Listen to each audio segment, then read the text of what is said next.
30 नवंबर गुरुवार का दिन, सेंसेक्स की वीकली एक्सपायरी का दिन। फाइनली आज बाजार बंद हो चुके हैं।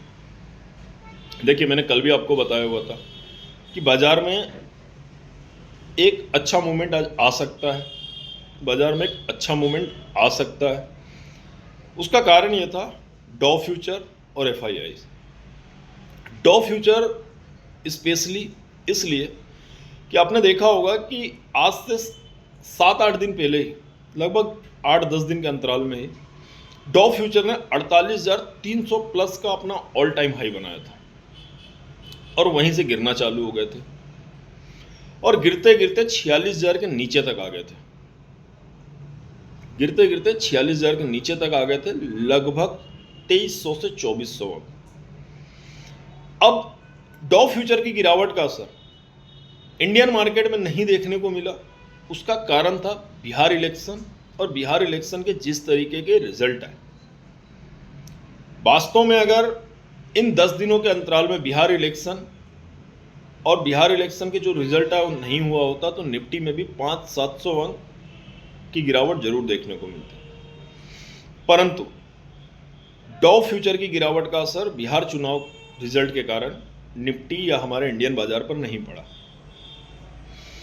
अगर आप 14 तारीख को, जिस दिन बिहार इलेक्शन का रिजल्ट आया था, अगर उस दिन का ही मार्केट देखेंगे तो 13 तारीख की रात को डॉ फ्यूचर लगभग 800 अंक गिरकर बंद हुए थे और 14 तारीख को लग रहा था कि आज निफ्टी भी 200-300 अंक की गिरावट दिखा सकती है।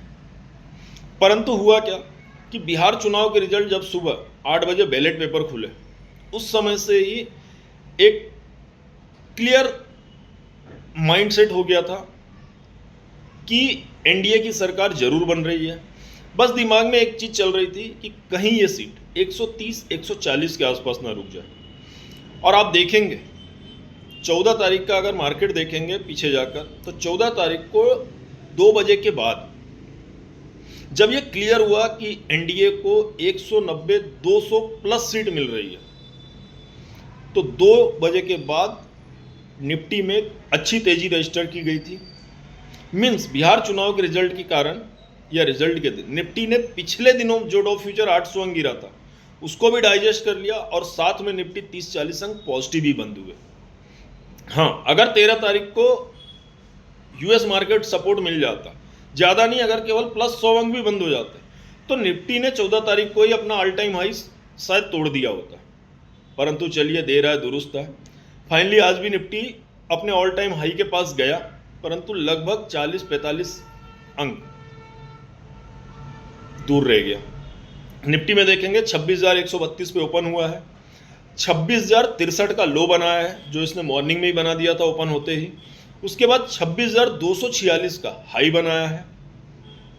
उसके बाद फाइनली निफ्टी 40-50 अंक नीचे 26,196 पर बंद हुए, प्लस 140 अंक। 140 अंकों से ज़्यादा आज निफ्टी में तेजी देखने को मिली है। निफ्टी कल ही 26,000 को तोड़ दिया था और फाइनली आज उसने 26,000 के सपोर्ट को टच करने की कोशिश भी नहीं की। एक टाइम लग रहा था मॉर्निंग में कहीं ऐसा नहीं कि निफ्टी 26,000 को टच करने जाए, परंतु 26,063 आज का उसका लो रहा। देखिए, सबसे पहली चीज़, मार्केट में ट्रेड करने से पहले अपने स्वयं के फाइनेंशियल एडवाइजर से सलाह जरूर लें। मेरा या किसी का भी वीडियो देख के मार्केट में कोई भी ट्रेड न लगाएं। अब बाजार के लिए, कल के लिए क्या, 2 स्टॉक हैं मेरे रडार पे जिनमें मुझे तेजी की संभावना कल या आने वाले एक हफ्ते में लग रही है। और बात करें निफ्टी की, तो निफ्टी में कल के दिन अगर आज यूएस मार्केट से थोड़ा सा सपोर्ट मिल जाता है, एफआईआई का भी डाटा देखते हैं कि क्या आता है फाइनली आज के एफआईआई का डाटा। और एफआईआई का सेंटीमेंट चेंज होता है, ज़्यादा नहीं, एफआईआई 500-1000 करोड़ की ही खरीदारी कर ले, अपनी बिकवाली बंद कर दे, तो निफ्टी कल अपना ऑल टाइम हाई जरूर तोड़ेगी या तोड़ सकती है, जो इसने 23 सितंबर 2024 को बनाया हुआ था। वो हाई भी हो सकता है कि निफ्टी कल तोड़ दे। फिर से बोल रहा हूँ, इंडेक्स, स्टॉक ऑप्शन में बाई और सेल की कोई भी रिकमेंडेशन नहीं रहेगी। ट्रेड करने से पहले अपने स्वयं के फाइनेंशियल एडवाइजर की सलाह जरूर लें। 2 स्टॉक हैं जो मेरी रडार पे है। मुझे लग रहा है कि आने वाले 1 दिन 2 दिन 3 दिनों में मार्केट डेज में ये अच्छा मूवमेंट दे सकते हैं। पहला है इटर्नल, दूसरा है हीरो मोटोकॉर्प। ये 2 स्टॉक पे मेरा अपना व्यू है कि हीरो मोटोकॉर्प आने वाले 1 2 3 सेशन में अगर 5,900 के सपोर्ट को नहीं तोड़ता है तो 6,200 तक की तेजी दिखा सकता है। इटर्नल अगर अपने 303 के सपोर्ट को नहीं तोड़ता है तो आने वाले दिनों में 315 320 के लेवल को आसानी से टच कर सकता है।